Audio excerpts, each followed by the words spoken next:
अग्नि cigarette P रहा था। तभी कमरे का दरवाजा खुला और इश्क अंदर आई। इश्क को कमरे के दरवाजे पर देखकर एक पल के लिए अग्नि का दिल भी धक सा रह गया। उसके सिगरेट वाले हाथ नीचे हो गए और उनमें से सिगरेट नीचे ही गिर गई। इश्क अंदर आई और एक पल के लिए अग्नि को देखती रही।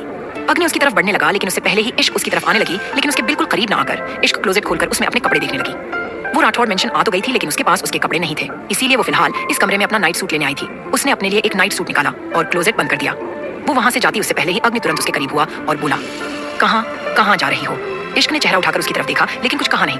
वो एक बार फिर से दरवाजे की तरफ जाने लगी, लेकिन अग्नि ने अपना हाथ उसके आगे किया और बोला, कहीं नहीं जाओगी तुम।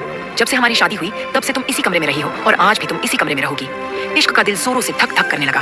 वो वापस दूसरी तरफ घूम गई और जैसे ही उसने अपना कदम आगे बढ़ाया, अचानक से अपने पैरों में जलन महसूस हुई और उसने दर्द से अपनी आंखें बंद कर ली। अग्नि ने जब उसके चेहरे पर दर्द उतरता हुआ देखा तो उसकी नजर तुरंत नीचे गिरी हुई सिगरेट्स पर गई। 3 सिगरेट्स एक साथ थी और तीनों ही जल रही थी, जिन पर इश्क ने अपना पैर रख दिया था। इस वक्त उसने चप्पल भी नहीं पहनी थी, जिसकी वजह से सिगरेट सीधा उसके पैर से लगी थी। अग्नि ने तुरंत उसे अपनी गोद में उठाया और बेड पर बैठा दिया। इश्क हैरानी से उसकी तरफ देख रही थी। अग्नि ने उसका पैर अपने हाथों में लिया और उसके पैर को हल्का हल्का सहलाने लगा। इश्क को एक बेचैनी सी महसूस होने लगी। जो दर्द उसने आज तक बर्दाश्त किए थे, उन दर्द के सामने तो ये दर्द कुछ भी नहीं था। पर जो मरहम अग्नि लगा रहा था, वो उसे और भी ज्यादा तकलीफ दे रही थी। अग्नि ने उसके प्यार से देखा और अपने होठों को गोलकर ऊपर हवा छोड़ने लगा। इश्क के पैर पर हल्का लाल निशान हुए अग्नि बेचैनी से बोला, बहुत दर्द हो रहा है। इश्क जो उसकी तरफ ही देख रही थी, उसने अपना सिर हल्का सा नामे हिलाया। अग्नि उसकी नजरों में नजर डालकर बोला, लेकिन मुझे लग रहा है एंग्री बर्ड तुम्हें बहुत दर्द हो रहा है। उसकी बात सुनकर इश्क की आंखें नम होने लगी। उसने अपना पैर अग्नि से छुड़ाने के लिए पीछे की तरफ खींचा, लेकिन अग्नि ने तुरंत उसके पैर को कसकर पकड़ लिया और अपने होंठ उसके पैर पर रख दिए। इश्क ने अपना चेहरा घुमा लिया और उसकी आंखें बंद हो चुकी थी। उसके हाथ भी बेडशीट को अपनी मुट्ठी में कस रहे थे। अग्नि उसे देखते हुए बोला, माफ कर दो ना एंग्री बर्ड। इश्क कांपते हुए बोली, नहीं कर सकती मिस्टर राठौड़। अगर बात सिर्फ तकलीफ की होती ना तो कर देती, लेकिन यहाँ तो आपने इश्क को मार दिया और मरे हुए लोग जिंदा नहीं हो सकते।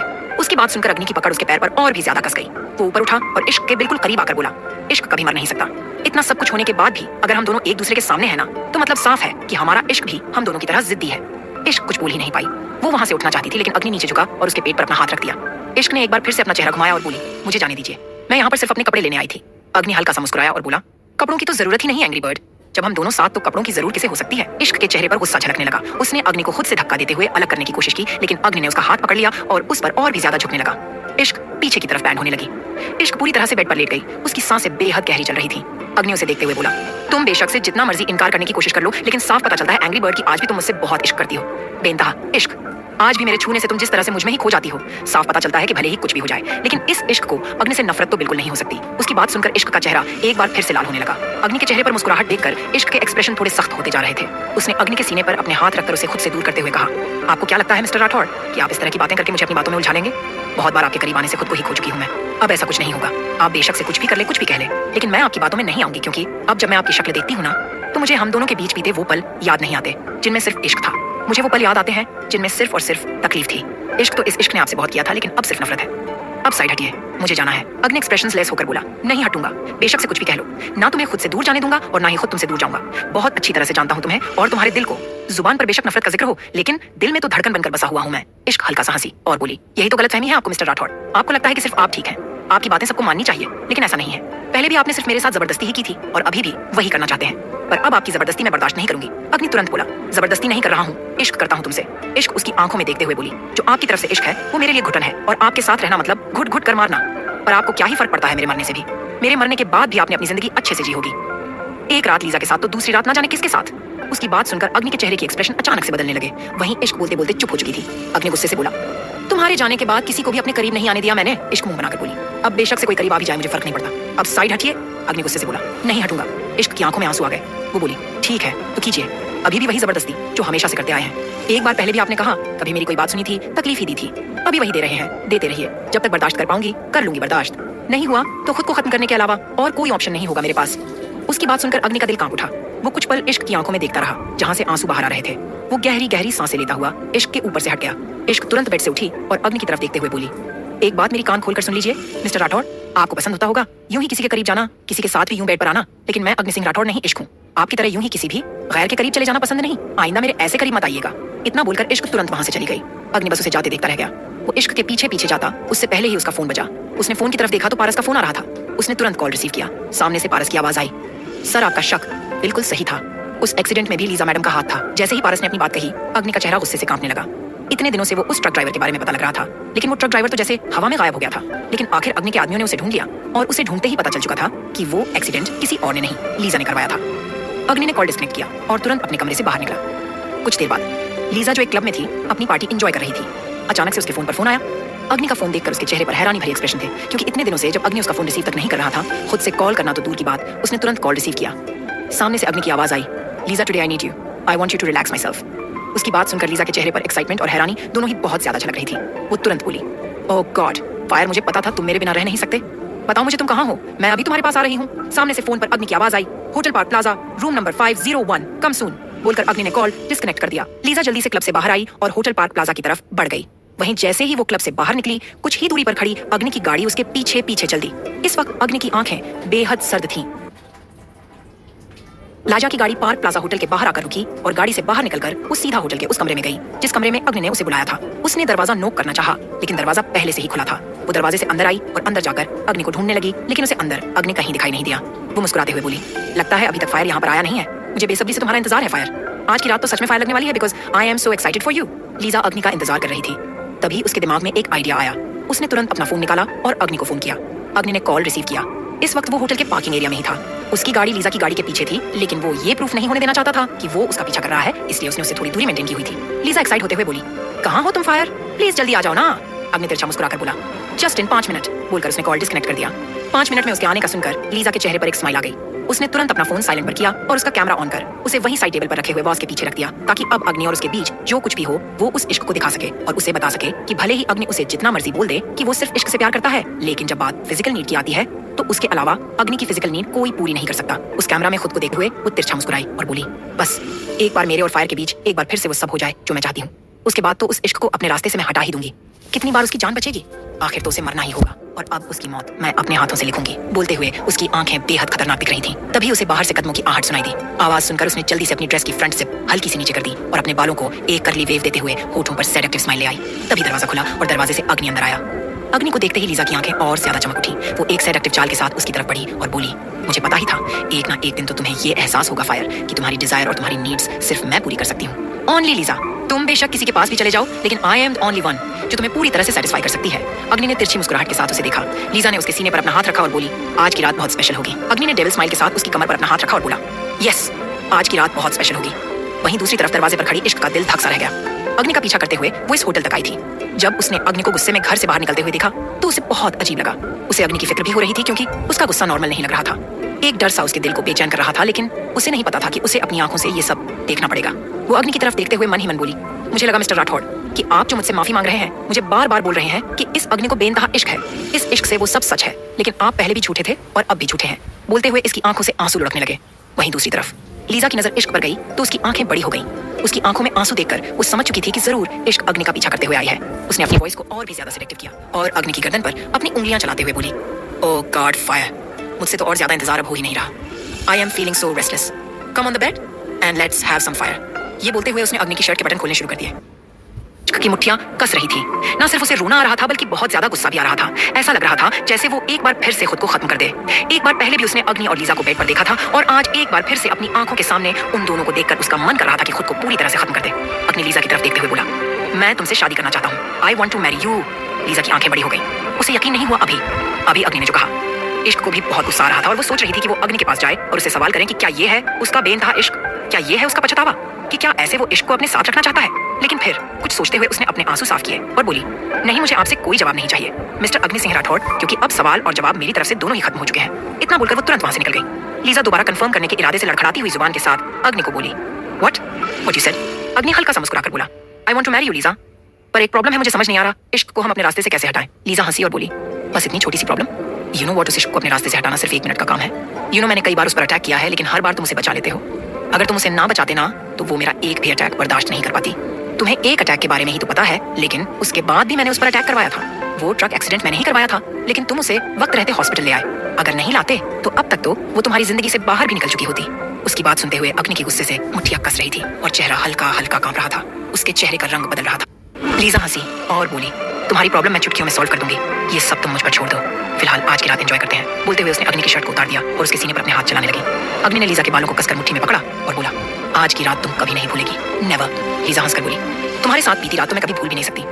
अभी वो बोल ही रही थी कि अग्नि ने उसे कमर से पकड़कर उठाया और सीधा बेड पर पटक दिया। लीजा हंसी और बोली, लगता है काफी मूड में हो आज।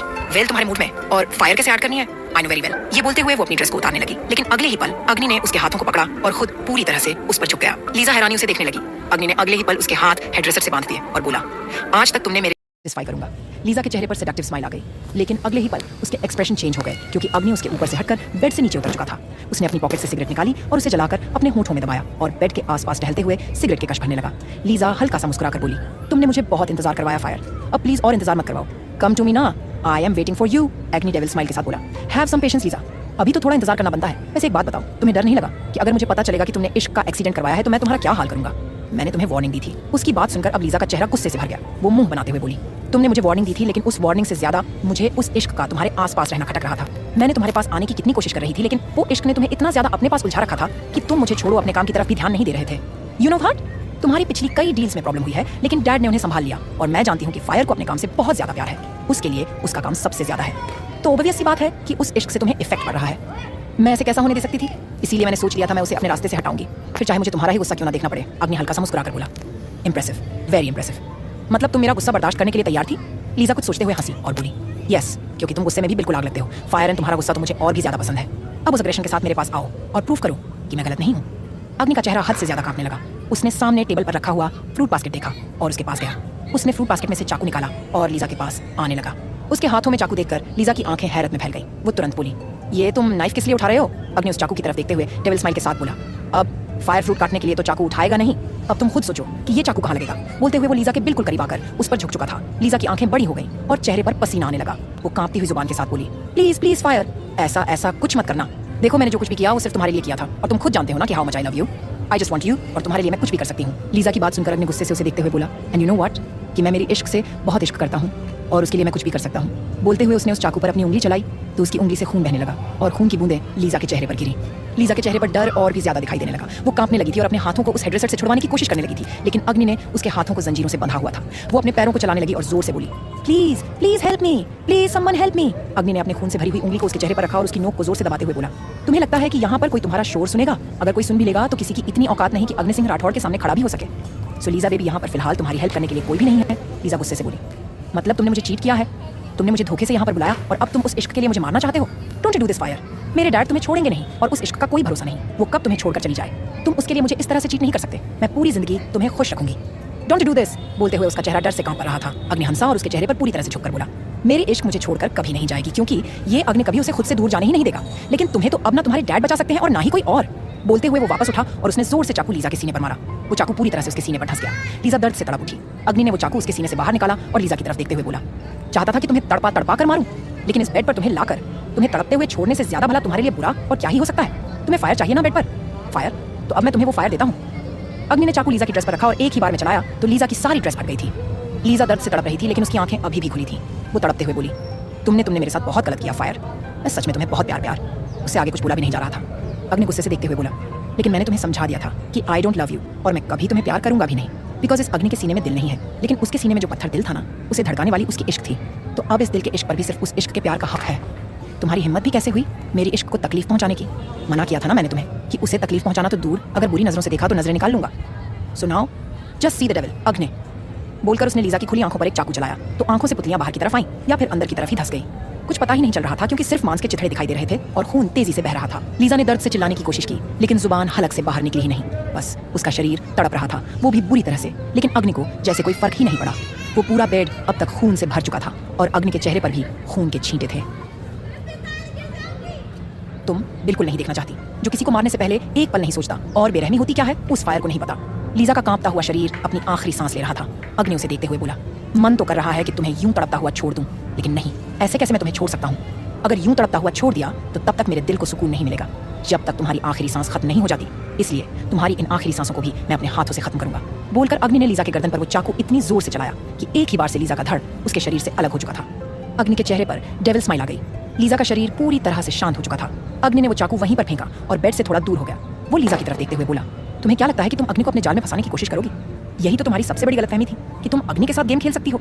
जबकि अग्नि के साथ गेम खेलने वाला तो आज तक पैदा हुआ ही नहीं और ना ही कभी हो सकता है। इतना बोलकर वो पास ही रखे साइड टेबल की तरफ आया और वहाँ वास के पीछे छिपे हुए फोन को निकाला, जिसमें लीजा अपना और अग्नि का इंटीमेट वीडियो कैप्चर करना चाहती थी। उसने उस फोन को ऑफ किया और अपनी पॉकेट में डाल लिया। एक बार फिर से उसने लीजा की तरफ देखा और अपने फोन से पारस को एक मैसेज कर वहां से निकल गया। राठौड़ मेंशन। इश्क अपने कमरे में थी और बेड पर लेटी हुई थी। उसकी आंखों से आंसू बह रहे थे। एक पल के लिए भी उसकी आंखों के सामने से वो पल नहीं जा रहा था जिसमें उसने अग्नि को लीजा के साथ देखा। आंखों के सामने से वो पल नहीं जा रहा था जिसमें उसने अग्नि को लीजा के साथ देखा। अग्नि उसके साथ शादी करना चाहता है। ये बात सुनकर तो जैसे इश्क की रूह उसके जिस्म से ही निकल गई हो। इस वक्त उसे देखते हुए ऐसा बिल्कुल नहीं लग रहा था कि हाँ, सच में उसमें जान हो सकती है। वो अपनी जगह पर उठकर बैठी और अपने आंसू पोंछकर बोली, आपको क्या लगता है मिस्टर राठौड़ की, आप मुझे एक बार फिर से बेवकूफ बनाएंगे? शादी करनी है ना आपको लीजा से, तो कीजिए, लेकिन इस बार ये इश्क सिर्फ दर्द सहने के लिए यहाँ पर नहीं है। ये इश्क अब आपको दिखाएगी कि अगर इश्क में इस इश्क ने हर हद पार की है तो नफरत में भी वो हर हद पार करेगी। अपने आंसू साफ कर उसने साइड टेबल पर रखा हुआ फोन उठाया और उसमें प्रणय का नंबर डायल किया। प्रणय जो फिलहाल अपने कमरे में आराम से सो रहा था, जैसे ही उसका फोन बजा उसने तुरंत अपने फोन की तरफ देखा। ना जाने क्यों उसे बहुत वक्त से बेचैनी सी महसूस हो रही थी। इश्क का फोन इतनी देर रात को आते देख उसके चेहरे पर परेशानी झलकने लगी। उसने तुरंत कॉल रिसीव किया। सामने से इश्क की आवाज आई, मुझे तुमसे मिलना है प्रणय। प्रणय हैरानी से बोला, लेकिन इस वक्त इश्क हल्का सा मुस्कुराई, अभी नहीं, लेकिन कल सुबह मुझे तुमसे मिलना है, उम्मीद है तुम जरूर आओगे। प्रणय ने एक गहरी सांस ली और बोला, तुम ऐसा सोच भी कैसे सकती हो लव कि मैं तुमसे मिलने नहीं आऊंगा? तुम्हें पता मैं तुम्हारे लिए कितना परेशान था, लेकिन सिर्फ तुम्हारे लिए मैं तुमसे दूर रह रहा हूँ। आई डोंट नो तुम्हारे दिल में, तुम्हारे दिमाग में क्या चल रहा है। तुम सच में उस अग्नि सिंह राठौड़ के साथ रहना चाहती हो या नहीं? अगर नहीं चाहती तो तुम कभी उस राठौड़ मेंशन में नहीं जाती। अगर गई हो तो मतलब साफ है। अभी वो बोल ही रहा था कि इश्क उसकी बात बीच में काट कर बोली, प्लीज प्रणय, अभी फिलहाल मैं इस बारे में कोई बात नहीं करना चाहती। उम्मीद है आप कल सुबह मुझसे मिलने आएंगे। कॉफी कप कैफे, सुबह 12 बजे मैं आपका इंतजार करूंगी। बोलकर इश्क ने फोन डिस्कनेक्ट कर दिया। रात के करीबन 2 बजे अग्नि वापस आया और सीधा अपने कमरे में चला गया। इस वक्त वो जिस हालत में था, उस हालत में वो किसी और के सामने तो जा ही नहीं सकता था, खासकर इश्क के सामने। इसलिए वो सीधा अपने रूम में आ गया था। शावर लेकर जब वो वॉशरूम से बाहर निकला तो उसका बहुत मन किया कि वो इश्क के पास जाए, लेकिन वो सो रही होगी और वो उसे डिस्टर्ब नहीं करना चाहता। ये सोचकर वो अपने रूम में रहा, लेकिन इश्क के साथ होकर भी उसके बिना रहना उसके लिए इम्पॉसिबल जैसा था। आखिर में वो अपने रूम से बाहर निकला और इश्क के रूम की तरफ आया तो देखा इश्क ने अपना रूम अंदर से लॉक किया हुआ था और इस रूम की एक्स्ट्रा की अग्नि के पास नहीं थी। फिर बेबस मन के साथ वो वापस अपने कमरे में चला गया। सुबह का वक्त, अग्नि ने करीबन 10 बजे अपनी आंखें खोली। आंखें खुलते ही वो पहले वॉशरूम गया और तुरंत नीचे इश्क के कमरे में आया तो देखा इश्क अपने कमरे में ही नहीं थी।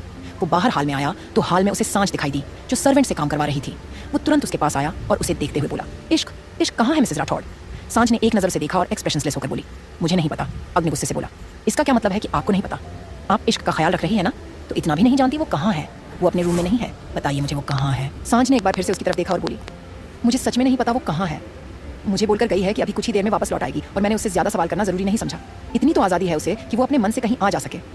सांझ की बातें सुनते हुए अग्नि का दिमाग जैसे किसी जलती हुई भट्टी की तरह तप गया। वो गुस्से से बोला, आपके कहने का मतलब है कि इश्क राठौड़ मेंशन में नहीं है?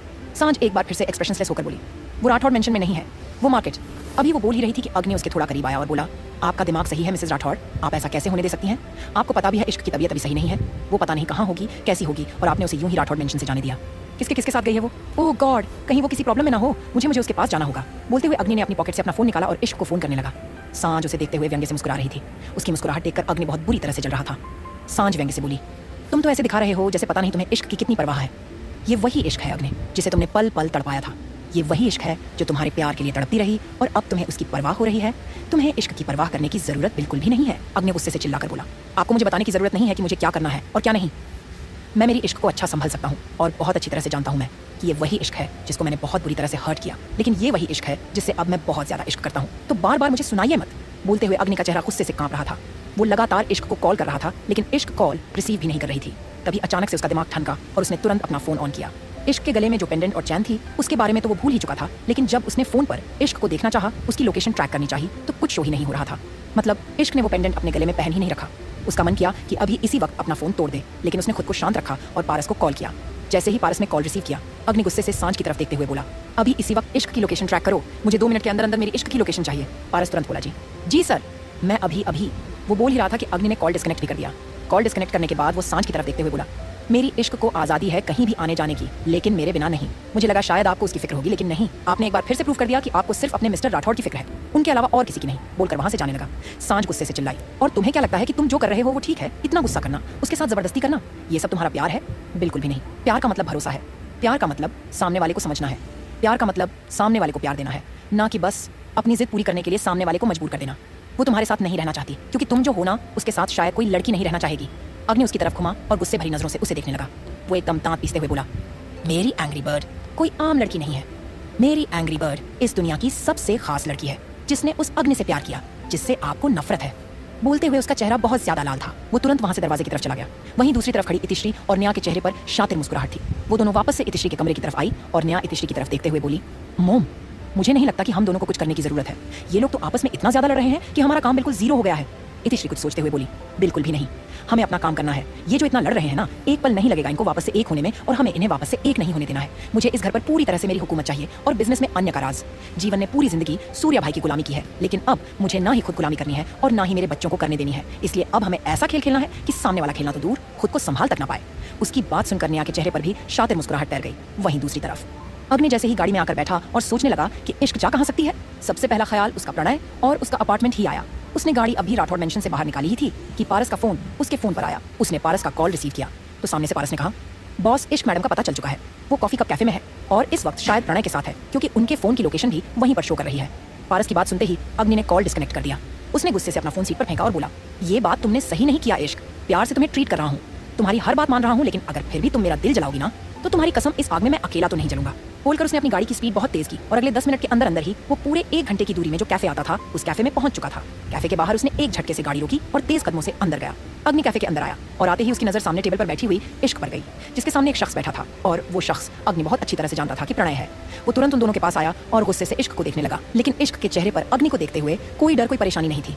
वही प्रणय के चेहरे पर भी बिल्कुल नॉर्मल एक्सप्रेशंस थे। अग्नि ने अगले ही पल प्रणय का गिरबान पकड़ा और उसे खींचकर अपने सामने खड़ा किया। इश्क की आंखें बड़ी हो गईं। अग्नि ने अपने हाथों का पंच बनाते हुए गुस्से से प्रणय को कहा, तुम्हारी हिम्मत भी कैसे हुई मेरी इश्क से मिलने की? How dare you? बोलते हुए वो पंच प्रणय के चेहरे पर जड़ने ही लगा था कि अचानक से अग्नि को बहुत जोर से धक्का लगा। इश्क ने प्रणय और अग्नि के बीच जाकर अग्नि को धक्का दिया था। अग्नि उसकी तरफ देखता ही रह गया। अगले ही पल इश्क ने अग्नि की तरफ अपनी उंगली उठाई और बोली, don't you dare mister Rathore, Pranay पर अपना हाथ उठाने की गलती भी मत कर दीजिएगा। प्रणय को हाथ लगाने से पहले इतना जरूर जान लीजिएगा कि प्रणय मेरा दोस्त है और वो आपकी रिस्पेक्ट करके सिर्फ आपके सामने चुप है, वरना जुबान उसके मुंह में भी है और हाथ उसके भी हैं। इश्क की बात सुनकर एक पल के लिए अग्नि को ऐसा लगा जैसे उसके सामने इश्क नहीं कोई और खड़ा है। उसने तुरंत इश्क के कंधों को पकड़ा और बोला, क्या क्या कहा तुमने? एक बार फिर से कहना। तुम इस प्रणय के लिए मुझसे लड़ रही हो? इश्क में उसके हाथ अपने कंधों से हटाए और बोली, मैं प्रणय के लिए आपसे नहीं लड़ रही मिस्टर राठौड़, क्योंकि लड़ा उनके साथ जाता है जो हमारे अपने हो। प्रणय मेरा अपना है, उसके लिए मैं किसी भी से भी लड़ सकती हूँ, लेकिन किसी गैर से नहीं। अग्नि ने एक बार फिर से इश्क का कंधों पर अपने हाथ रखे और दांत पीसकर बोला, तुम मुझे लेकिन किसी गैर से नहीं। अग्नि ने एक बार फिर से इश्क का कंधों पर अपने हाथ रखे और दांत पीसकर बोला, तुम मुझे गैर बोल रही हो? मुझे? अपने मिस्टर फायर को? इश्क नफरत से देखते हुए बोली, मैं किसी मिस्टर फायर को नहीं जानती। आपका नाम अग्नि सिंह राठौड़ है और मैं आपको इसी नाम से बुलाती हूँ। मुझे नहीं पता आप किस मिस्टर फायर की बात कर रहे हैं, मिस्टर अग्नि सिंह राठौड़। अग्नि ने इश्क के कंधों को जोर से झकझोरा और बोला, चुप, बिल्कुल चुप, एक शब्द अब तुम इससे आगे नहीं कहोगी। तुम्हारी हर एक बात चुपचाप सुन रहा हूँ। इसका मतलब ये नहीं कि तुम कुछ भी बोलोगी और तुम इससे मिलने क्यों आई। किसने इजाजत दी तुम्हें इससे मिलने की? मैंने कहा था ना तुमसे, बेशक जितनी नाराजगी तुम्हें दिखानी है दिखाओ, लेकिन मेरे बिना तुम कहीं नहीं जाओगी। अभी अग्नि बोल ही रहा था कि प्रणय उसे देखते हुए बोला, तुम इश्क को रोकने वाले कोई नहीं होते। इश्क मुझे मिले या फिर मेरे साथ रहे, you have nothing to do with that.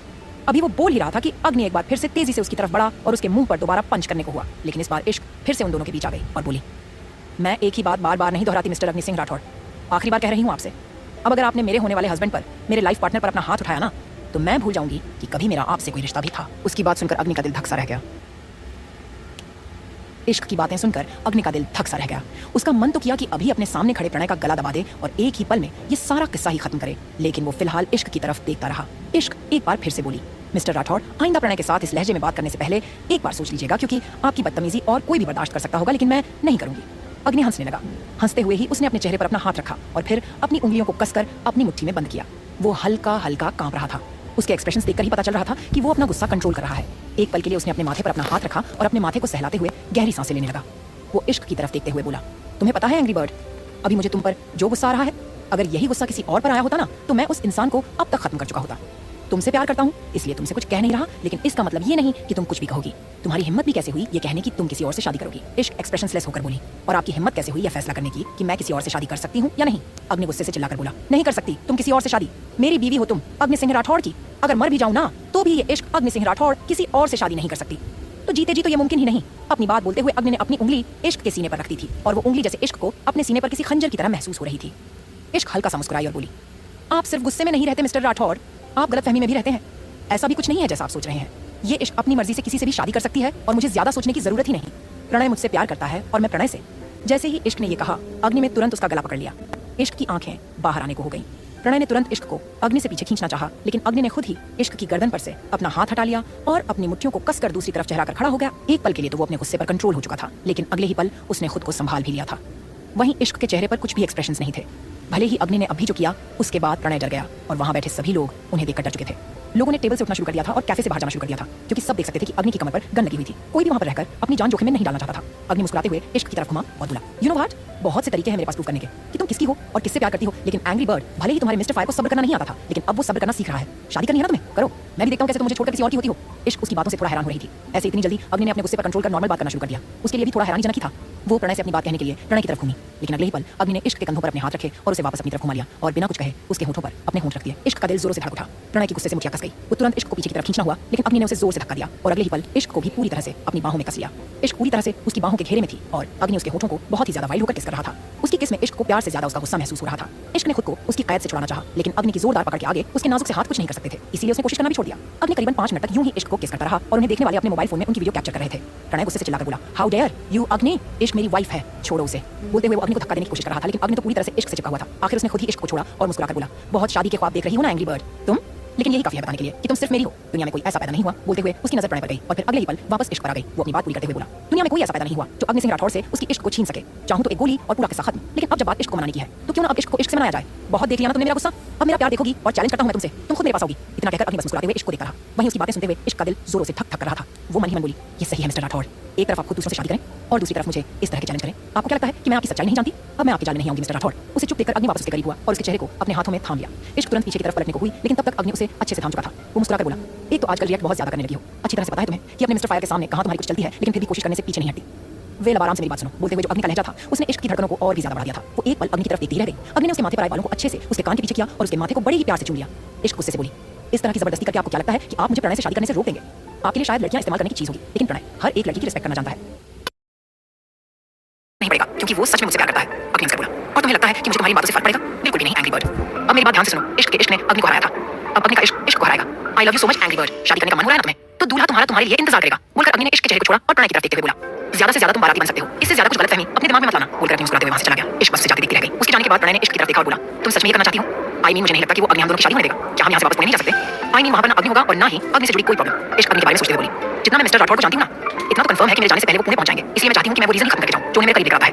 गलतफहमी है ना उन्हें कि मैं आज भी उनसे प्यार करती हूं, तो उनकी गलतफहमी मैं दूर करूंगी। मैं ये शादी जरूर करूंगी। प्रणय उसकी बात सुनकर हल्का सा मुस्कुराया और बोला, मैं तुम्हारे साथ love, I really love you, और मैं चाहता हूं कि मैं और तुम दोनों हमारी जिंदगी में आगे बढ़े। बोलते हुए उसने इश्क का हाथ अपने हाथ में थाम लिया था। इश्क को अचानक ही अपने हाथ में कंपी सी महसूस होने लगी। अग्नि के अलावा उसने कभी किसी और के बारे में नहीं सोचा था, तो अब प्रणय के बारे में सोचना उसके लिए बहुत मुश्किल था, लेकिन कहीं ना कहीं वो खुद को इस चीज के लिए मेंटली तैयार कर रही थी। वो प्रणय की तरफ देखकर मुस्कुराई और अपना हाथ पीछे खींचते हुए बोली, अब मैं चलती हूं। आज ही मैं मां और पापा को मेरे फैसले के बारे में बता दूंगी, तो बाकी सब वो खुद देख लेंगे। उम्मीद है किसी को मेरे फैसले से कोई प्रॉब्लम नहीं होगी। प्रणय उसकी बात सुनकर हल्का सा मुस्कुराया। इश्क वहां से चली गई। उसके जाने के बाद प्रणय बोला, मैं सिर्फ तुम्हारे लिए चुप हूं लव, अगर चाहूं तो इस अग्नि सिंह राठौर की बोलती 1 मिनट में बंद कर दूं, लेकिन मुझे नहीं लगता मुझे कुछ करने की जरूरत है। और अगर बात तुम्हारे हाथ से बाहर जाएगी तो मैं चुप नहीं रहूंगा। अग्नि राठौर मेंशन वापस आया। उसे अकेले आते देख सांझ हैरान थी। वो ऊपर जाते हुए अग्नि को रोककर बोली, क्या हुआ, तुम तो इतने एग्रेसिव होकर राठौर मेंशन से बाहर निकले थे ना इश्क को लाने के लिए, तो अब उसे लेकर क्यों नहीं आए? अग्नि सांझ की तरफ घुमा और बोला, क्या बात आज आपको और कोई काम नहीं है? क्या मिस्टर राठौर घर पर नहीं है? सांझ मुंह बनाते हुए बोली, तुम्हारी इन्हीं बातों की वजह से मेरा तुमसे बात करने का मन नहीं करता। तुम्हें ना जाने क्यों ऐसा लगता है कि मैं मिस्टर राठौर के अलावा और कुछ सोचती ही नहीं हूं। ऐसा बिल्कुल भी नहीं है। मैंने तुम्हें भी उतना ही प्यार किया है जितना मैंने अमायरा से किया है, लेकिन वो कभी मेरे साथ बदतमीजी से बात नहीं करती। अग्नि गुस्से से बोला, उसका नाम मत लीजिए मेरे सामने। तभी इश्क वहां पर आई। उसने अग्नि और सांझ की आखिरी बात सुनी थी। उसे थोड़ा अजीब लगा, क्योंकि जब से वो वापस आई थी तब से ही उसने अमायरा को नहीं देखा था, लेकिन फिलहाल वो इतनी ज्यादा उलझी हुई थी कि अमायरा के बारे में कुछ पूछ ही नहीं पाई। उसे अंदर आते देख सांझ हल्का सा मुस्कुराई और उसके पास आकर बोली, तुम ठीक तो हो ना इश्क? आई मीन अग्नि की वजह से कोई प्रॉब्लम? इश्क अग्नि की तरफ देखते हुए बोली, मुझे किसी की वजह से कोई प्रॉब्लम नहीं हो सकती मां, और अब तो कोई प्रॉब्लम होने का सवाल ही नहीं बनता। मुझे आपसे और पापा से कुछ जरूरी बात करनी है। उसके चेहरे पर सीरियस एक्सप्रेशन देखकर सांझ को बड़ा डर सा लगने लगा था। तभी वहां पर इतिश्री और न्या आई। न्या हंसी और बोली, मुझे तो पहले ही पता था कि ये सब होने वाला है। आ गई ना तुम अपनी औकात पर, जरूर तुम प्रॉपर्टी में हिस्सा मांगेगी। अब तुम्हारे लिए इससे ज्यादा सीरियस बात और क्या ही हो सकती है? अग्नि गुस्से से चिल्लाया, अगर किसी को अपना कचरे जैसा मुंह खोलना ही है तो जाकर डस्टबिन में खोले। ये राठौर मेंशन है, यहाँ पर अगर ज्यादा जुबान चली तो जुबान कब कट जाए पता नहीं चलता। इतिश्री गुस्से से बोली, न्या से सोच समझकर बात करो, मैं अपनी बहू से तुम्हारी बदतमीजी बर्दाश्त नहीं करूंगी। अग्नि भी बेहद सर्द आवाज में बोला, तो मैं भी मेरी बीवी से किसी और की बदतमीजी बर्दाश्त नहीं करूंगा। जब आपका लिहाज नहीं किया तो किसी और के बारे में तो उम्मीद भी मत रखिएगा। इतिश्री चिल्लाकर बोली, मुझे अपनी धमकी देना बंद करो, तुमसे डरती नहीं हूं मैं। ज्यादा से ज्यादा क्या करोगे? इस घर से बाहर निकालोगे मुझे, लेकिन भूलो मत कि मेरा भी इस प्रॉपर्टी पर हक है और तुमसे कहीं ज्यादा है। सांझ इतिश्री की बातें सुनकर हैरान थी। वो गुस्से में बोली, ये तुम कैसी बातें कर रही हो इतिश्री? अग्नि गुस्से में कुछ भी बोल रहा है, इसका मतलब ये तो नहीं कि तुम भी उसकी तरह ही बोलोगी। इतिश्री चिढ़कर बोली, ये सब मुझे समझाने की बजाय आप अपने लाडले को समझाइए जिसे आपने बिगाड़ रखा है। अग्नि गुस्से से कांपते हुए बोला, मैंने कहा ना मेरे मैटर में मिसेस राठौर को मत लाया कीजिए। एक बार में समझ नहीं आता आपको? सांझ कुछ बोलने को हुई, लेकिन उससे पहले ही इश्क ने उसका हाथ पकड़ा और इतिश्री की तरफ देखते हुए बोली, मां आप भी किससे उम्मीद कर रही हैं? जिसका जितना दिमाग होगा उतना ही तो बात करेंगे ना। यहाँ पर हर किसी को गुस्सा करना है, सामने वाले को नीचा दिखाना है, ना ही रिश्तों का लिहाज है और ना ही उम्र का। आपको बहस करने की जरूरत नहीं है। मुझे सिर्फ आपसे और पापा से बात करनी है। मुझे और किसी से ना ही कोई बात करनी है और ना ही किसी की कोई बात सुननी है। चलिए यहाँ से। इतना कहकर वो सांझ को अपने साथ ले गई। इतिश्री अग्नि की तरफ देखते हुए बोली, तुम्हारी इन्हीं हरकतों की वजह से शायद इश्क ने तुम्हें छोड़ दिया। तुम्हें क्या लगता है कि वो अब तुम्हारे साथ रहेगी? बिल्कुल भी नहीं। देख लेना प्रॉपर्टी लेकर यहाँ से हवा हो जाएगी पुणे अपने यार के साथ। उनकी बातों ने जैसे अग्नि को जलती हुई आग में फेंक दिया हो। गुस्से से कांपता हुआ उनकी तरफ बढ़ा और उनकी गर्दन पर अपना हाथ रखने लगा, लेकिन तभी वापस उसने अपना हाथ पीछे खींच लिया। उसके दिमाग में इश्क की बातें गूंज रही थी। अभी उसने इश्क को चैलेंज किया था और उस चैलेंज का सबसे पहला स्टेप था खुद का गुस्सा कंट्रोल करना। इतिश्री डर से पीछे की तरफ खिसक गई थी, लेकिन अग्नि को रुके हुए देखकर उसकी आंखें भी बड़ी हो चुकी थी। अग्नि हंसा और बोला, आप दूसरों के बारे में बिल्कुल अपने जैसा घटिया क्यों सोचती है? खैर, आपकी भी प्रॉब्लम नहीं है। जब इंसान की नीयत घटिया हो तो वो अच्छा सोच भी कैसे सकता है, लेकिन मेरी इश्क आपकी तरह नहीं है। वो इस अग्नि के दिल पर राज करती है और जो इस अग्नि का है वो सब उसका है। आप ये सोचिए कि आपको और आपके पति को मेरे डैड के फेंके सिक्कों के अलावा और क्या मिला? इतना कहकर अग्नि तुरंत वहां से चल गया। वो सीधा अपने कमरे में आया और कमरे में आते ही जैसे ही उसने दरवाजा बंद किया, वो मिरर के सामने गया और अगले ही पल उसका हाथ मिरर के ऊपर लगा और सारा कांच एक पल में चकनाचूर हो गया। कांच के टुकड़े उसके हाथ के अंदर धंस चुके थे और गुस्से से वो बुरी तरह कांप रहा था। नीचे भले ही उसने अपना गुस्सा कंट्रोल कर लिया, लेकिन कैफे में हुई बातें और अब घर आने पर हुई बहस के बाद उसका सिर फटने को हो चुका था। वो गुस्से से कांपते हुए बोला, तुम्हारी शादी और उस प्रणय से मंडप नहीं पूरी दुनिया में आग लगा देगा ये अग्नि सिंह राठौड़। इश्क अपने कमरे में वापस आई। उसके दिमाग में अग्नि की बातें घूम रही थी। अग्नि ने भले ही कह दिया हो कि वो भी देखता है कि इश्क ये शादी कैसे करेगी, लेकिन इश्क भी जानती थी कि अग्नि इतनी आसानी से उसकी शादी नहीं होने देगा। भले ही वो उसे प्यार नहीं करता, लेकिन जिस तरह से वो उसके साथ अब पेश आ रहा है, उसे ऐसा लग रहा था कि ये शादी करना उसके लिए इतनी भी आसान नहीं होगी। वहीं दूसरी तरफ अग्नि पारस से बात कर रहा था और उसे लीजा के बारे में पूछ रहा था कि लीजा की डेड बॉडी को ठिकाने लगाया गया या नहीं। पारस सामने से बोला, डेड बॉडी का इंतजाम तो कर दिया गया है बॉस, लेकिन मुझे टेंशन हो रही है विलियम की। अगर उसे पता चलेगा कि आपने लीजा को खत्म कर दिया है तो आपके लिए प्रॉब्लम क्रिएट कर सकता है वो। अग्नि गुस्से से बोला, अगर कोई मेरी इश्क को तकलीफ पहुंचाने की कोशिश करेगा तो उसका अंजाम यही होगा। उस विलियम को जो करना है करे, आई डोंट केयर। ना मैं उससे डरने वाला हूं और ना ही मैं पीछे हटने वाला हूं। मेरी इश्क के लिए अगर मुझे उस विलियम को भी खत्म करना पड़े तो मैं एक पल के लिए भी नहीं सोचूंगा। उसकी बातें सुनते हुए पारस को टेंशन हो रही थी, क्योंकि विलियम भले ही अग्नि का पार्टनर था, लेकिन रूस में उसकी भी पावर बहुत ज्यादा थी। इंडिया में भी विलियम ने बहुत सारी डील्स की थी। हालांकि उन सभी डील्स के पीछे अग्नि का हाथ था, लेकिन कहीं ना कहीं अब विलियम के भी इंडिया में कुछ लिंक थे। अग्नि ने कॉल डिस्कनेक्ट कर दिया और एक शावर लेने के लिए वॉशरूम में गया। वहीं दूसरी तरफ इश्क भी बाहर आई, क्योंकि लंच का वक्त हो चुका था। अभी वो किचन की तरफ जा रही थी कि किसी ने उसका हाथ पकड़कर उसे पीछे की तरफ खींचा। इश्क एकदम से सहम गई। अग्नि उसे देखते हुए बोला, किचन में कहां जा रही हो? इश्क मुंह बनाकर बोली, आपसे मतलब? अग्नि हल्का सा मुस्कुराकर बोला, मुझसे मतलब नहीं, मुझे तो इश्क है और जहां इश्क हो वहां मतलब नहीं होता। इश्क व्यंग्य से हंसी और बोली, एक तो आपको गलतफहमी बहुत होती है मिस्टर राठौड़। पहले भी कह चुकी हूं आपसे और अब दोबारा कह रही हूं, मैं आपसे प्यार नहीं करती। अग्नि को सोचते हुए बोला, अच्छा ये बताओ शादी की शॉपिंग कब शुरू करोगी? उसके मुंह से ये सवाल सुनकर इश्क को ऐसा लगा जैसे उसके पैरों तले जमीन खिसक गई हो। कहां वो सोच रही थी कि अग्नि उसकी शादी में रुकावट डालेगा और कहां अग्नि को तैयारी की फिक्र थी। वो मुंह बनाते हुए बोली, आपसे मतलब? मैंने कहा ना मैं आपसे प्यार नहीं करती। अग्नि हंसा और बोला, इतनी परेशान क्यों हो रही हो? मैंने तो शॉपिंग के बारे में पूछा। ये तो पूछा ही नहीं, तुम मुझसे प्यार करती हो या नहीं? जिस सवाल का जवाब मुझे पहले ही पता है वो सवाल मैं तुमसे दोबारा क्यों करूंगा? इश्क चिढ़ते हुए बोली, तो आपको शॉपिंग के बारे में भी पूछने की जरूरत नहीं है। मेरी शादी की शॉपिंग मैं करूंगी। इतना कहकर इश्क ने अपना हाथ छुड़ाया और वहां से जाने लगी। अग्नि ने तुरंत उसके पेट पर अपना हाथ रखकर उसे पीछे की तरफ खींच लिया। इश्क की पीठ अग्नि के सीने से आ लगी। इश्क की आंखें बड़ी हो गई, क्योंकि अग्नि ने सिर्फ उसके पेट पर हाथ नहीं रखा था, बल्कि उसकी उंगलियां ऊपर की तरफ आने लगी थी। वो तुरंत उसका हाथ हटाते हुए बोली, ये क्या कर रहे हैं आप? छोड़िए मुझे, शर्म नहीं आती आपको किसी और की होने वाली बीवी के साथ इस तरह की हरकतें करते हुए? अग्नि ने उसके कंधे पर अपना हाथ रखा और बोला, किसी और की होने वाली बीवी मेरी बीवी पहले से ही है और अपनी ही बीवी को टच करने से पहले मैं क्यों सोचूं या शर्माऊं? तुम तो ऐसे रिएक्ट कर रही हो जैसे मैंने कभी तुम्हें ऐसे टच ही नहीं किया। भूल गई हो क्या वो डार्क चॉकलेट? डार्क चॉकलेट का जिक्र सुनते ही इश्क के गाल गर्म होने लगे। अग्नि ने उसके गाल से गाल रगड़ा और बोला, मैं शॉपिंग के बारे में इसलिए पूछ रहा था क्योंकि अब शादी तुम्हारी है तो मुझे भी तो अपने लिए शॉपिंग करनी होगी ना। अब शादी में क्या मैं अपने पुराने कपड़े पहनकर घूमूंगा? नहीं ना, मैं भी बहुत सारी शॉपिंग करना चाहता हूं। इश्क गुस्से से बोली, अभी मैंने मां पापा से बात नहीं की है, जब उनसे बात करूंगी और डेट फाइनल हो जाएगी तब आपको शॉपिंग का भी बता दूंगी। फिलहाल मुझे छोड़िए वरना मैं शोर मचा दूंगी। अग्नि हंसा और बोला, और हाँ तुम्हारा शोर सुनकर जो लोग यहाँ पर आएंगे उनके डर से मैं तुम्हें छोड़ दूंगा। Very funny angry bird. कहीं ऐसा ना हुआ जो कैफे में हुआ एक बार फिर से इस राठौड़ मेंशन के हाल में हो जाए। मैं बेशर्म बहुत हूं और तुम्हारे मामले में तो बेसब्र भी बहुत हूं। उसकी बात सुनते हुए इश्क को सच में डर लगने लगा था। वो जानती थी कि सच में अग्नि जो कह रहा है उसे करने से पहले वो एक पल नहीं सोचेगा, इसलिए वो बिल्कुल चुप हो गई। उसे चुप देखकर अग्नि ने अपने आप उसके पेट से हाथ हटा दिया और उसे अपनी तरफ घुमाते हुए बोला, आई लव यू। उसके मुंह से आई लव यू सुनकर एक पल के लिए तो इश्क की आंखें बड़ी हो गई, लेकिन अगले ही पल उसने अपना चेहरा घुमा लिया। इश्क को चेहरा घुमाते देख अग्नि चिढ़कर बोला, अब आई लव यू कह रहा हूं तो मेरे आई लव यू की वैल्यू नहीं है।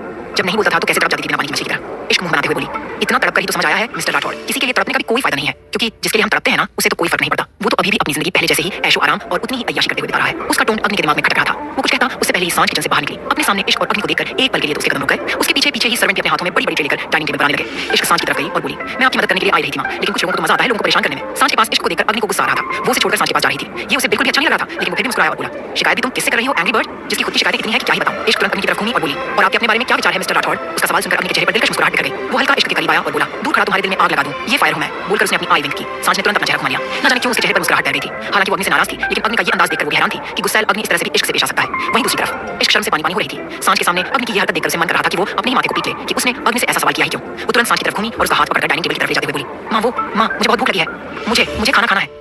अग्नि तुरंत उसके पीछे पीछे आया और उसके आगे खड़े होकर बोला, तुम इतनी छोटी बच्ची तो नहीं हो जो तुम्हें खाना खाने के लिए अब तुम्हारी मां के हाथों की जरूरत पड़े, लेकिन हाँ इतनी बड़ी जरूरत हो गई हो कि कोई तुम्हें प्यार से अपने हाथों से खाना खिलाए। You know what I mean. और डू नॉट वरी, यहाँ पर मैं डार्क चॉकलेट की बात नहीं करूंगा। इश्क उसकी बातें सुनकर और भी ज्यादा चिढ़ गई। उसे डर लगने लगा था कि कहीं अब अग्नि कोई और बात न कह दे, इसलिए वो तुरंत सांझ की तरफ देखते हुए बोली, आप ऐसा कीजिए मां, बाकी लंच की तैयारी कीजिए, मैं अपने आप खा लूंगी। बोलकर वो डाइनिंग टेबल की चेयर पर बैठ गई।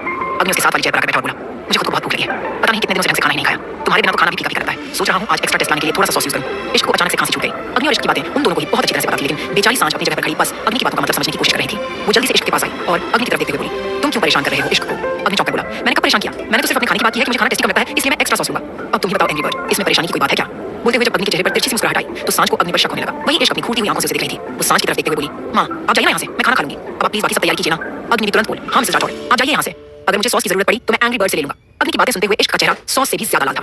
तभी वहां पर एक एक कर बाकी सब आना शुरू हो गए। इतिश्री ने जब डाइनिंग टेबल पर अग्नि और इश्क को खाते हुए देखा तो वो मुंह बनाते हुए बोली, बस अब यही देखना बाकी रह गया था। आज तक इस डाइनिंग टेबल पर खाना शुरू नहीं होता था जब तक मैं और बाकी सब ना आ जाए, लेकिन यहाँ पर तो देखकर ऐसा लग रहा है कि जैसे हमारी कोई वैल्यू ही नहीं है। अग्नि ने नजर उठाकर इतिश्री की तरफ देखा और बोला, बाकी सब तो पता नहीं, लेकिन जो आपने आखिरी बात कही है ना वो बिल्कुल सच है, आपकी वैल्यू सच है, आपकी वैल्यू। बोलते बोलते अग्नि चुप हो गया, लेकिन उसके हाथों ने काम करना शुरू कर दिया था। उसने टेबल पर रखा हुआ नैपकिन उठाया और उससे अपने मुंह को साफ कर अच्छी तरह से मरोड़ कर डस्टबिन में फेंकते हुए बोला, इतनी हैरानी से क्यों देख रही है? क्या मुझे बताने की जरूरत है कि आपकी वैल्यू क्या है। सांझ और इश्क अग्नि को देख रही थी। सांझ को एक बार फिर से यही टेंशन हो रही थी कि अब ना जाने क्या ही तूफान आएगा। वो जितना इस घर को जोड़कर रखना चाहती थी उतना ही ये घर बिखर रहा था। ना इतिश्री चुप होने का नाम लेती थी और आजकल अग्नि भी उसे जवाब देने लगा था। तभी वहां पर खड़ी निया बोली, ये सब तब से होने लगा है जब से ये इश्क इस घर में वापस आई है। अच्छी भली चली गई थी और अब लौटकर वापस आ गई। मुझे तो समझ में नहीं आता, जब इसे अपने पति के साथ ही नहीं रहना तो इसका इस घर में मतलब क्या है? ऐसे क्या आप हर एक भिखारी को इस घर में जगह देते रहेंगे? अभी वो बोल रही थी कि अग्नि और सांझ दोनों एक साथ चिल्लाए। चुप, बिल्कुल चुप, एक शब्द भी और कहा ना तो। इश्क तो सांझ और अग्नि की तरफ देखती रह गई। वही सांझ और अग्नि भी दोनों एक दूसरे की तरफ देख रहे थे और उन दोनों की एकदम गुस्से भरी आवाज सुनकर ऐसा लग रहा था जैसे राठौड़ मेंशन का हाल पूरा कांप रहा हो। अग्नि अपनी जगह से उठा और न्या के सामने आकर खड़ा हो गया। उसकी गुस्से से घूरती हुई नजरों को खुद पर महसूस कर न्या का गला सूखने लगा। लेकिन वो कुछ कहता उससे पहले ही इश्क भी अपनी जगह से उठी और अग्नि और न्या के बीच जाकर खड़ी हो गई और उसका चेहरा न्या की तरफ था। अग्नि और न्या दोनों एक दूसरे के सामने खड़े थे। अग्नि न्या को गुस्से से घूर रहा था। वही उसका गुस्सा देखकर न्या भी एक पल के लिए सहम गई थी, लेकिन अग्नि कुछ कहता उससे पहले ही इश्क उन दोनों के बीच आकर खड़ी हो गई और न्या की तरफ गुस्से से घूरने लगी। न्या उसे देखते हुए बोली, ऐसे क्या घूर रही हो तुम मुझे? सही तो बोला है मैंने, जब तुम्हें अपने ही पति के साथ नहीं रहना तो। अभी वो बोल ही रही थी कि इश्क उसकी बात बीच में काटकर बोली, who the hell are you? उसके मुंह से ये शब्द सुनकर न्या का तो छोड़ो, लेकिन अग्नि ने अपना चेहरा घुमाकर उसकी तरफ देखा। उसे यकीन नहीं हो रहा था कि ये शब्द इश्क के ही मुंह से निकले हैं ना। इश्क एक बार फिर से बोली, होती कौन हो तुम ये सवाल पूछने वाली? होती कौन हो तुम मुझ पर उंगली उठाने वाली? होती कौन हो तुम मेरे रिश्ते के बारे में बोलने वाली? मैंने तुम्हें इतना हक नहीं दिया कि तुम मुझसे सवाल करो या फिर मेरी फिक्र करो। तो तुम्हें मेरा वेल विशर बनने की जरूरत नहीं है मिस्टर राठौड़। और तुम्हारे बीच जो भी बात चल रही है आई डोंट केयर, लेकिन आइंदा अगर तुमने मां के साथ बदतमीजी से बात की ना तो मैं बर्दाश्त नहीं करूंगी। न्या कुछ कहती उससे पहले ही इतिश्री चिल्लाकर बोली, अच्छा और तुम जो मेरी बहू के साथ बदतमीजी कर रही हो उसका क्या? इश्क ने चेहरा घुमाकर इतिश्री की तरफ देखा और बोली, आप बड़ी हैं मुझसे और मैं आपकी इज्जत करती हूं, लेकिन अगर बात मेरी मां पर आएगी ना तो मैं ना उम्र का लिहाज करूंगी और ना ही रिश्तों का। इस इश्क ने आप दोनों की बकवास पहले भी बहुत सुनी है, लेकिन अब ऐसी उम्मीद मत रखिएगा। डाइनिंग टेबल पर खाना रोज लगता है लेकिन इनविटेशन किसी को नहीं जाता। भूख लगी हो तो खा लीजिएगा। इतना बोलकर इश्क वापस से सांझ की तरफ आ गई। सांझ भी हैरानी से इश्क को देख रही थी। उसकी हैरानी भरी नजरें खुद पर पाकर इश्क ने अपनी नजरें झुका ली और बोली, माफ कर दीजिएगा मां, शायद आज कुछ ज्यादा ही बोल रही हूं, लेकिन मैं आपकी बेइज्जती बर्दाश्त नहीं कर सकती। अगर आपने मुझे अपनी बेटी माना है तो मैंने भी आपको मां का दर्जा दिया है और इश्क अपनी मां के लिए अब किसी की बकवास नहीं सुनेगी। बोलते हुए उसने अपनी तिरछी नजरों से अग्नि को देखा। अग्नि भी उसे खो जाने वाली नजरों से देख रहा था। इश्क अब चुपचाप वहां से चली गई। उनके जाने के बाद अग्नि इतिश्री और न्या की तरफ देखते हुए बोला, वैसे तो आप लोगों को खाने के लिए मेरे पास बहुत कुछ है, लेकिन आज पहली बार आप लोगों की बदौलत मेरी एंग्री बर्ड का मुंह खुला है और उसने जो बोला है ना वो सुनकर मुझे लगता नहीं आप लोगों की और इंसल्ट करवाने की हिम्मत बची होगी। खैर एंजॉय योर लंच बोलकर एक बार फिर से हंसा और वहां से चला गया। सांझ अग्नि की तरफ देखती रह गई। सच में उसे ऐसा लग नहीं रहा था कि वो राठौड़ मेंशन में रह रही है। जिस राठौड़ मेंशन में आज तक कभी रिश्तों में कोई दीवार नहीं आई थी वहां पूरी अब खाई बन चुकी थी। इतिश्री सांझ की तरफ देखते हुए बोली, ये सब आपकी छूट का नतीजा है दीदी। अगर आपने उस इश्क को अपने सिर पर नहीं बिठाया होता तो वो आज मेरे सामने अपनी जुबान नहीं खोलती।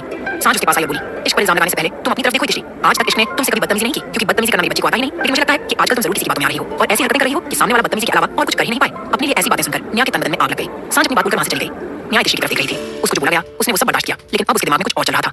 वो आग लगाते हुए बोली, मैं तो पर आई हूं इस घर में, कुछ साल पहले आई हूं, लेकिन आप तो पुरानी है ना। आप तो सांझ मॉम की बहन है, उन्हें आपके साथ ऐसा सलूक नहीं करना चाहिए। कितनी इंसल्ट की है आज सबने आपकी, मुझसे तो बर्दाश्त ही नहीं हो रहा। बोलते हुए उसने अपना हाथ इतिश्री के कंधे पर रख दिया था। इतिश्री ने दांत पीसते हुए उसकी तरफ देखा और बोली, किसी को नहीं छोड़ूंगी मैं, अपनी इस इंसल्ट का बदला तो मैं लेकर रहूंगी। इतना कहकर गुस्से में फड़फड़ाते हुए वो भी अपने कमरे में चली गई। शाम का वक्त सूर्या ऑफिस से वापस आया और सीधा अपने कमरे में आया। सांझ अपने कमरे में ही थी और सूर्या का इंतजार कर रही थी क्योंकि इश्क ने कहा था कि वो सूर्या और सांझ दोनों से बात करना चाहती है। सूर्या वॉशरूम से फ्रेश होकर बाहर आया और सांझ की तरफ देखने लगा। वो सांझ के पास आकर बोला, क्या हुआ तुम परेशान क्यों लग रही हो सुपर कैंडी? सांझ उसके पास आई और एक गहरी सांस लेकर बोली, इश्क को हम दोनों से कुछ बात करनी है। इश्क का जिक्र सुनकर ही सूर्या हल्का सा मुस्कुराया और बोला, डोंट वरी, इश्क को सिर्फ तुम नहीं मैंने भी अपनी बेटी माना है। वो जो भी फैसला लेगी मुझे उस फैसले से कोई प्रॉब्लम नहीं होगी। उसके बाद सुनकर सांझ हल्का सा मुस्कुरा दी। अभी दोनों एक दूसरे की तरफ देख रहे थे कि इश्क ने दरवाजा नॉक किया। इश्क को दरवाजे पर देखकर सांझ ने अपना चेहरा हाँ में हिलाया।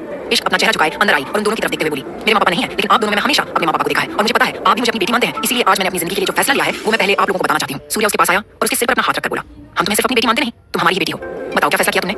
इश्क की आंखों में नमी तैर गई। उससे वो चीज बोली भी नहीं जा रही थी जो वो करने का फैसला ले चुकी थी। अपनी आंखों की नमी को कंट्रोल कर वो बड़ी हिम्मत करते हुए बोली, मैं प्रणय से शादी करना चाहती हूँ पापा। उसका फैसला सुनकर सांझ और सूर्या दोनों हैरान थे, लेकिन सांझ इश्क को रोकना नहीं चाहती थी। एक बार वो जबरदस्ती उसकी शादी अग्नि से करवाकर उसकी जिंदगी बर्बाद कर चुकी थी। अब उसके पास मौका था इश्क की जिंदगी को सुधारने का, इसलिए वो आगे आई और उसके सिर पर अपना हाथ रखकर बोली, हम तुम्हारे फैसले में तुम्हारे साथ है इश्क। मैं जल्दी पंडित जी को बुलाकर मुहूर्त निकलवाऊंगी और तुम दोनों की शादी होगी और कोई शादी को नहीं रोक सकता। इश्क ने अपना चेहरा उठाकर उन दोनों की तरफ देखा। सूर्या भी हल्का सा मुस्कुराया और बोला, तुम फिक्र मत करो इश्क, वही होगा जो तुम चाहती हो, तुम्हें किसी से डरने की जरूरत नहीं है। इश्क भी हल्का सा मुस्कुराई और अपना चेहरा हाँ में हिलाकर कुछ देर बाद वहां से चली गई। सांझ और सूर्य इश्क और प्रणय की शादी के बारे में डिस्कस कर रहे थे और दोनों को ही अब यही लग रहा था कि इश्क का फैसला बिल्कुल सही है। रात को इश्क ने डिनर अपने कमरे में किया। वो नहीं चाहती थी कि डिनर करने के लिए वो बाहर डाइनिंग टेबल पर जाए और अग्नि एक बार फिर से कोई तमाशा करे, इसलिए अब वो अग्नि के सामने बाहर ही नहीं जाना चाहती थी। वही अग्नि अपनी बालकनी में खड़ा सिगरेट पी रहा था। तभी उसकी नजर गार्डन की तरफ गई जहां इश्क राठौड़ मेंशन के अंदर से बाहर निकलकर गार्डन की तरफ आ रही थी। उसे गार्डन में देखकर अग्नि मुस्कुराया और बोला, चलो डिनर तो हमने साथ नहीं किया, एक वॉक साथ में हो जाए। इतना बोलकर वो तुरंत अपने रूम से बाहर निकला और बाहर गार्डन एरिया की तरफ आया, लेकिन अब वहां पर इश्क नहीं थी। अग्नि ने तुरंत अपनी नजरें घुमाई तो अब उसे इश्क सामने स्विमिंग पूल वाली साइड की तरफ दिखाई दी। वो मुस्कुराकर बोला, जुबान को तो पंख लग गए हैं तुम्हारे पैर भी, अब पैर नहीं रहे, लगता है पहिए लग गए हैं, बोलकर वो हंसा और तुरंत स्विमिंग पूल की तरफ आया। वहीं पर स्विमिंग पूल के किनारे पर टहल रही इश्क फोन पर अनिकेत जी से बात कर रही थी और उन्हें अपने फैसले के बारे में बता रही थी। उसके फैसले से अनिकेत जी बहुत खुश थे। तभी इश्क की नजर अपनी तरफ आते हुए अग्नि पर गई। वो तुरंत अनिकेत जी से बोली, पापा मैं आपसे कल बात करती हूँ। अनिकेत जी भी बोले, ठीक है बेटा, लेकिन अपना ख्याल रखना। इश्क ने जी कहकर फोन डिस्कनेक्ट कर दिया। अग्नि उसके पास आया और बोला, किससे बात कर रही थी? इश्क एटीट्यूड से बोली, आपको क्यों जाना है? अग्नि हंसा और बोला, वैसे ही मेरा मन कर रहा है जाने का, जल्दी बताओ किससे बात कर रही थी? इश्क एक्सप्रेशनलेस होकर बोली, आपका मन कर रहा होगा जाने का, लेकिन मेरा मन नहीं आपको बताने का। जाइए जाकर उनसे पूछिए जिन्हें आपको अपनी हर बात बताने का मन करता होगा। अग्नि कुछ सोचते हुए बोला, तुम सुबह से मुझे टोन क्या मार रही हो? माना मैंने पहले तुम्हें हर्ट किया है, वो सब क्या है जिससे तुम्हें लगे कि हाँ मैं दूसरी लड़कियों के क्लोज था, लेकिन अब तो ऐसा कुछ नहीं किया मैंने, तो फिर अभी एटीट्यूड क्यों दिखा रही हो? इश्क हंसी और बोली, कितना आसान है ना आपके लिए सब कहना मिस्टर राठौड़ कि आपने मुझे हर्ट किया है और मैं आपको टोन क्यों मार रही हूँ? मैं तो सिर्फ आपको टोन मारा है मिस्टर राठौड़, आपने तो मुझे ही मार दिया था। अग्नि गुस्से से बोला, बकवास बंद करो अपनी। उस दिन मैं तुम्हारे पास इसलिए आया था क्योंकि मुझे मेरी गलती का एहसास हो गया था। मैंने तुम्हें रोकना चाहा, लेकिन मैं तुम्हें रोकता उससे पहले ही तुम उस खाई से कूद चुकी थी और तुम्हें पता है उस दिन मैं भी तुम्हारे पीछे। वो अपनी बात पूरी करता उससे पहले ही इश्क बोली, मुझे आपकी कोई बात सुनने में इंटरेस्ट नहीं है मिस्टर राठौड़, मुझे सफाई मत दीजिए क्योंकि अब इन सफाइयों की जरूरत नहीं है। उस दिन मैंने खुद को खत्म किया और उसके साथ ही खत्म हो गई वो इश्क जो आपसे प्यार करती थी। अब जो इश्क आपके सामने है उसका आपसे कोई रिश्ता नहीं। उम्मीद है अब आपको समझ आ गई होगी कि यूं ही किसी लड़की को परेशान नहीं करना चाहिए। अग्नि उसके करीब होकर बोला, तुम यूं ही कोई लड़की नहीं हो, तुम मेरी इश्क को एंग्री बर्ड, तुम्हें परेशान करने का पूरा हक है मेरा। बोलते हुए वो इश्क के इतना ज्यादा करीब हो चुका था कि उसकी गर्म सांसें इश्क को अपने चेहरे पर महसूस हो रही थी। ऊपर चंद्र चमक रहा था जो चांदनी से जल रहा था और नीचे उन दोनों की परछाई स्विमिंग पूल के पानी में तैर रही थी। इश्क तुरंत पीछे की तरफ हटते हुए बोली, प्लीज मेरे यूं करीब आना बंद कीजिए मिस्टर राठौड़, मुझे बिल्कुल अच्छा नहीं लगता जब आप मेरे करीब आते हैं। ये मत सोचिएगा कि आपके करीब आने से मुझे इफेक्ट पड़ता है, मुझे कोई फर्क नहीं पड़ता। अग्नि हंसकर बोला, जब तुम्हें कोई फर्क ही नहीं पड़ता तो फिर ये भी क्यों बोल रही हो कि मैं तुम्हारे करीब ना आऊं? आने दो मुझे अपने करीब, मैं भी देखता हूं कब तक तुम मेरी आग में नहीं जलती। इश्क गुस्से से बोली, प्लीज ये सब अनाप शनाप बोलना बंद कीजिए। मैंने कहा, ना मुझे आपसे कोई फर्क नहीं पड़ता तो अपनी ये बातें अपने पास रखिए। आखिरी बार कह रही हूं, आपसे मेरे करीब मत आइएगा। हर बार मैं आपको प्यार से नहीं समझाऊंगी। अग्नि एक बार फिर से उसके बिल्कुल करीब हुआ और बोला, प्यार से सिर्फ समझना नहीं होता एंग्री बर्ड, प्यार से तो बहुत कुछ होता है और सबसे पहले होती है प्यार से एक किस। बोलते हुए वो इश्क के होठों पर झुक रहा था। वो उसे किस करना चाहता था, लेकिन अगले ही पल इश्क ने उसके सीने पर अपने हाथ रखकर उसे जोर से धक्का दिया। अग्नि के कदम रखा गए। उसे इश्क से इस धक्के की उम्मीद बिल्कुल नहीं थी। वो खुद को संभाल नहीं पाया और सीधा स्विमिंग पूल में गिरा।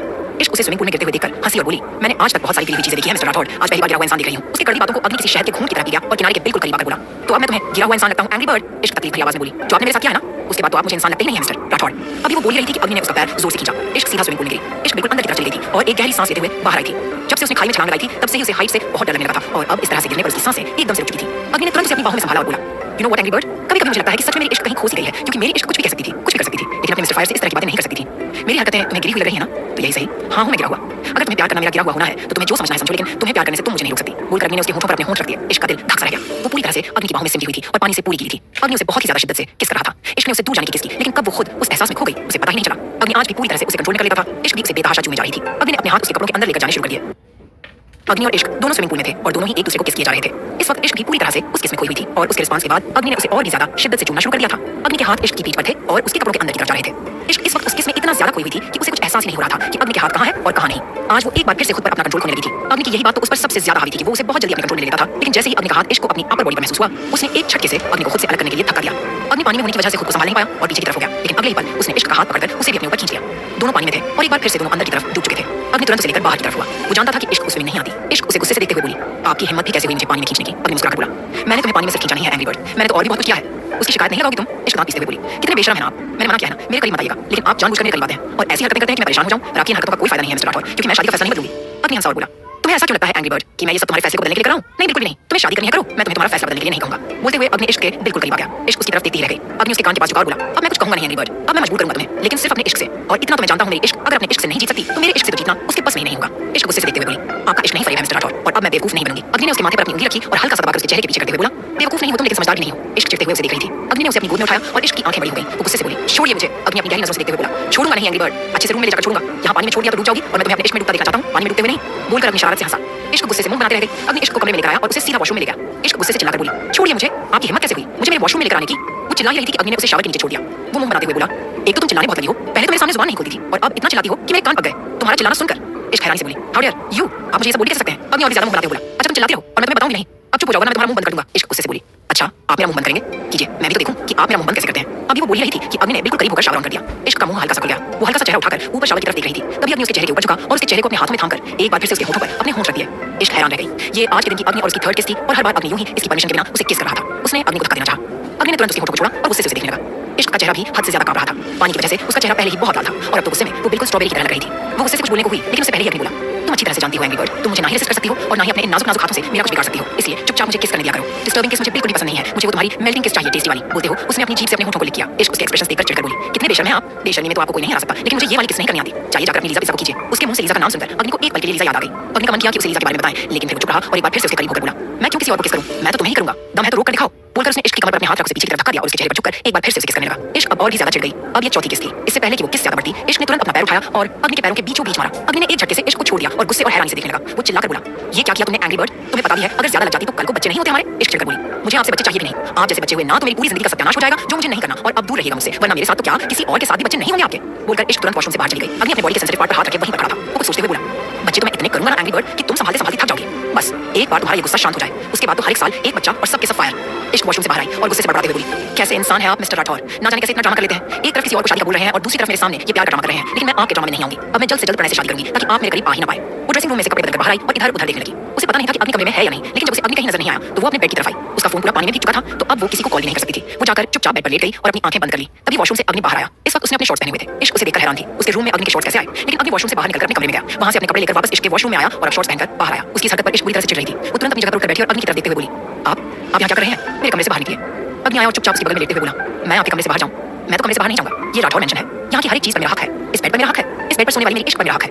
इश्क गुस्से से बोली, मुझ पर कोई हक नहीं है आपका, मुझे आपके साथ नहीं सोना, चुपचाप मेरे कमरे से बाहर चले जाइए वरना आपके लिए अच्छा नहीं होगा। अग्नि ने फिक्री से बोला, मैं कहीं नहीं जाऊंगा, कर लो जो तुम्हें करना है, लेकिन इतना बता दूं कि अगर इस बात का मुद्दा बनाकर तुम बाहर गई ना तो लोगों को तुम्हारे बारे में बोलने का मौका जरूर मिल जाएगा। यू नो हस्बैंड वाइफ के मुद्दे पर बोलना लोगों को वैसे भी बहुत अच्छा लगता है। उसकी बात सुनकर इश्क चुप हो गई। वो भी बहुत अच्छी तरह से जानती थी कि वो कुछ नहीं कर सकती। अगर वो इस कमरे से निकलकर बाहर हाल में जाएगी सुने तो इतिश्री और निया उसको सुनाने में कोई कमी नहीं छोड़ेंगे। वो सूर्या और सांझ को परेशान नहीं करना चाहती थी और बचा अग्नि का कमरा, तो वहां जाने का कोई फायदा ही नहीं। वहां तो अग्नि देवता उसके जाने से पहले ही पहुंच जाएंगे। वो मुंह बनाते हुए बोली, भले ही मैं बाहर नहीं जा सकती लेकिन इसका मतलब ये भी नहीं कि मैं आपके साथ इस बेड पर सोऊंगी।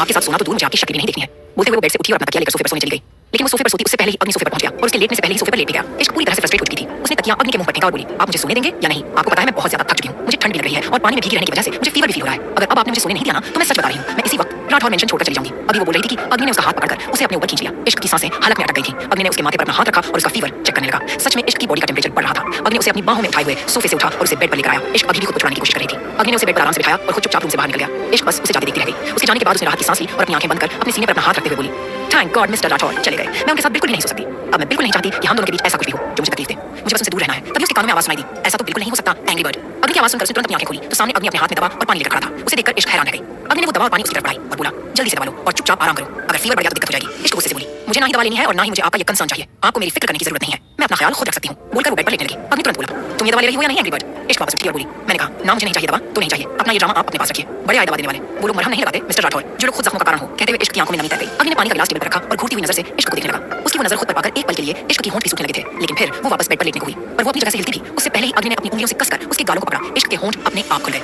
अग्नि ने अपने दूसरे हाथ में उठाई हुई दवा उसके मुंह में डाली और अगले ही पल टेबल पर रखा हुआ पानी का गिलास उठाकर उसके होंठों से लगाया। इश्क के मुंह में वो कड़वी दवा घुल रही थी। उसे वो पानी पीना था लेकिन इश्क की जिद टूट जाए ऐसा हो ही कैसे सकता था। उसने उसे पानी के गिलास को दूर झटकाया और वो कांच गिलास सीधा जमीन पर गिरा। कांच और पानी दोनों पूरी तरह से जमीन पर बिखर गए और इश्क तुरंत उठकर वॉशरूम की तरफ भाग गई। उसकी वोमिट करने की आवाज बाहर तक आ रही थी। अग्नि के चेहरे की नसें उभर रही थी। वहीं दूसरी तरफ रशा विलियम अपने विला में था और किसी से फोन पर बात कर रहा था। वो बेहद गुस्से में बोला, ऐसे कैसे हो सकता है कि लीजा के बारे में कुछ पता ही ना चले? I want my daughter back. कुछ भी करो लेकिन मुझे लीजा की इन्फॉर्मेशन ना कर दो। सामने वाला इंसान जो कि इंडिया का था वो तुरंत बोला, यस सर मैं जल्द से जल्द आपको लीजा मैम की इन्फॉर्मेशन देने की कोशिश करता हूं। विलियम उसके बाद बीच में काटकर बोला, मुझे सिर्फ इन्फॉर्मेशन नहीं चाहिए हैरी, मुझे लीजा चाहिए। अगर मेरी डॉटर को कुछ हुआ ना तो मैं किसी को नहीं छोड़ूंगा। अगर फायर मेरी डॉटर के साथ कुछ किया तो आई विल किल हिम।